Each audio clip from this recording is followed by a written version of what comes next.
Bonjour et bienvenue sur Éducation Finance. Dans la vidéo d'aujourd'hui, on va comparer les deux grandes familles d'ETF, les ETF distribuants et les ETF capitalisants. On va voir quelles sont leurs caractéristiques et leur mode de fonctionnement, et on verra aussi que dans la grande majorité des cas, il est préférable d'opter pour des ETF capitalisants. Allez, on commence tout de suite. Alors cette vidéo va être divisée en trois parties. Premièrement, on va analyser le fonctionnement d'un fonds ETF et le traitement des dividendes qu'il reçoit des sociétés dans lesquelles il est investi. Deuxièmement, on ira sur le site de 3 émetteurs d'ETF pour voir comment vous assurer qu'un ETF est distribuant ou capitalisant.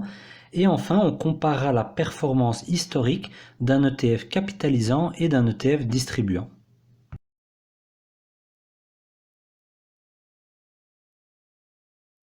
Lorsque vous achetez des parts d'un fonds ETF, vous devenez propriétaire de ces parts.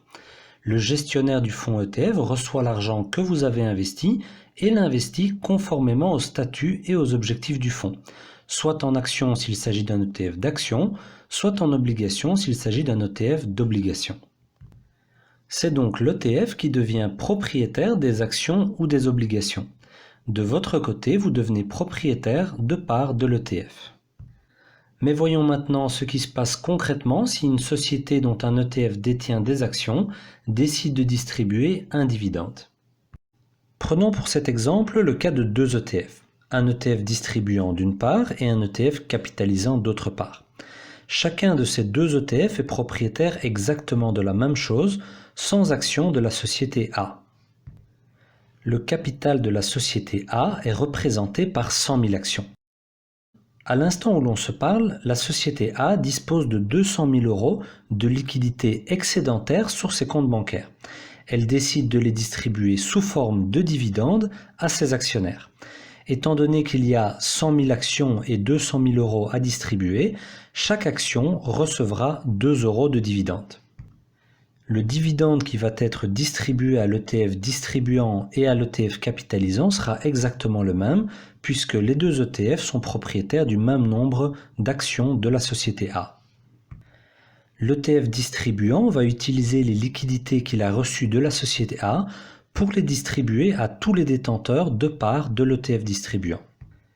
De son côté, l'ETF capitalisant va utiliser les liquidités qu'il a reçues de la société A pour racheter des actions de la société A et ainsi rester pleinement investi dans la société A.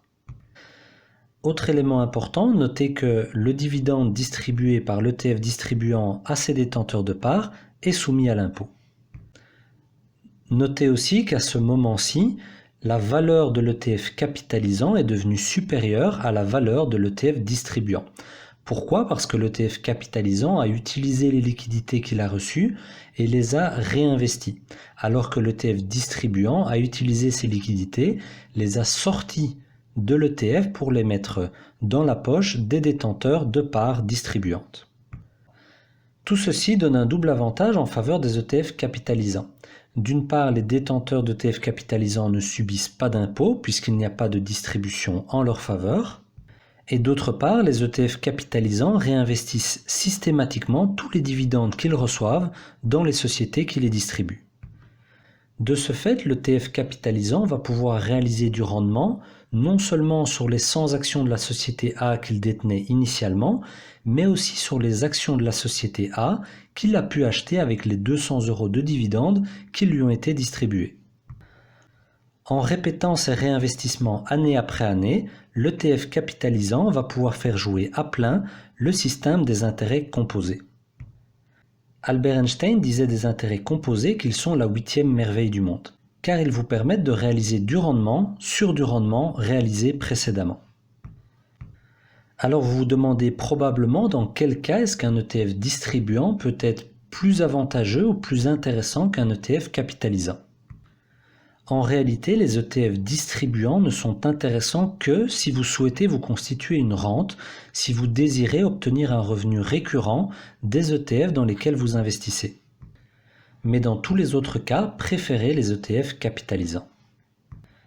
Alors je vous propose maintenant de prendre un exemple concret et de nous rendre sur le site d'Amundi, amundietf.fr.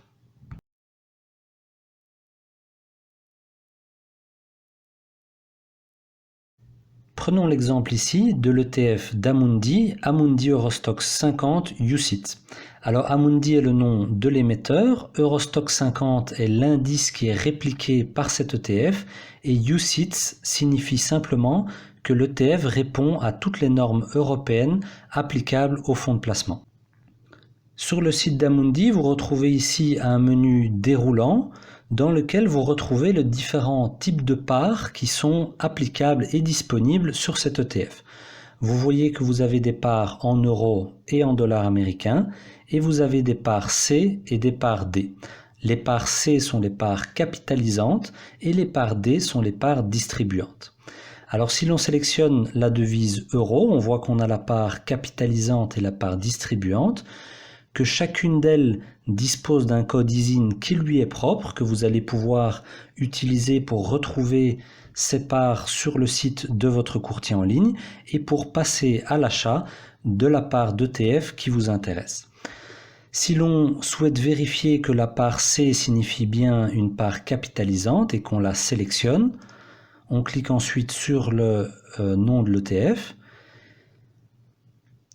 Et il faut se rendre dans la catégorie des informations clés pour retrouver ici la notion d'affectation des résultats et la lettre C. Lorsque vous allez sur le point d'interrogation, vous voyez que C signifie bien capitalisation et que D, le cas échéant, signifierait distribution. Donc c'est ainsi que vous vérifiez le caractère capitalisant ou distribuant soit d'un ETF, soit d'une part d'ETF, puisque cet ETF-ci dispose de plusieurs parts, une part en dollars américains et deux parts en euros, une part euro capitalisante et une part euro distribuante. Si l'on va maintenant sur le site d'un autre émetteur et que l'on vérifie les informations disponibles sur cet ETF de Lyxor, un Lyxor Eurostoxx 50 UCITS, vous voyez que la notion de capitalisante ou distribuante apparaît directement dans le nom de l'ETF parce que les lettres A, C, C sont le diminutif de accumulating qui en anglais signifie capitalisant. Et vous retrouvez immédiatement juste en dessous du nom l'information en termes de politique de distribution qui est dans le cadre de cet ETF une capitalisation. Donc cet ETF-ci n'a pas de part distribuante, cet ETF est intégralement un ETF de capitalisation et l'information vous est donnée dans le nom de l'ETF et tout de suite en dessous dans les détails de politique de distribution. Voyons tout de suite un autre exemple. Sur le site de BlackRock, vous avez cet ETF iShares Core Eurostoxx 50 UCITS ETF. On voit que l'information concernant le caractère distribuant ou capitalisant de l'ETF n'est pas disponible dans le titre, mais se situe juste en dessous dans ce petit menu déroulant. Pour terminer cette vidéo, j'aimerais vous montrer les différences d'évolution de prix entre un ETF capitalisant et un ETF distribuant. Pour ce faire, reprenons notre exemple de l'Amundi Eurostoxx 50. Vous voyez en orange sur le graphique l'évolution de prix de la part capitalisante et en noir l'évolution de prix de la part distribuante. Vous voyez tout de suite que l'évolution de prix a été très différente entre les deux parts. Cette différence d'évolution de prix s'explique essentiellement par deux raisons. Premièrement, parce que l'ETF capitalisant garde l'entièreté des dividendes qui lui ont été distribués et les réinvestit dans les sociétés qui ont distribué ces dividendes. De ce fait, il est logique qu'il accumule et garde plus de valeur qu'un ETF distribuant qui va redistribuer l'intégralité des dividendes qu'il recevrait des actions qu'il détient à ses détenteurs de parts. Et la deuxième raison est une raison plus mathématique. En réinvestissant l'entièreté des dividendes qui lui sont distribués, l'ETF capitalisant va utiliser le pouvoir des intérêts composés. Ces deux raisons expliquent pourquoi la valeur de l'ETF capitalisant a augmenté de 88% sur la période étudiée, tandis que la valeur de la part distribuante n'a augmenté que de 34%. Le rendement obtenu par un détenteur de part capitalisante a été de près de 88%. Par contre, le rendement réalisé par un détenteur de part distribuante a été de 34,16%, a augmenté de la somme de tous les dividendes nets d'impôts perçus par un détenteur de part distribuante entre 2011 et 2021. Par conséquent, pour un investisseur qui subit l'impôt, le rendement net obtenu d'une part distribuante a été inférieur au rendement net obtenu d'une part capitalisante.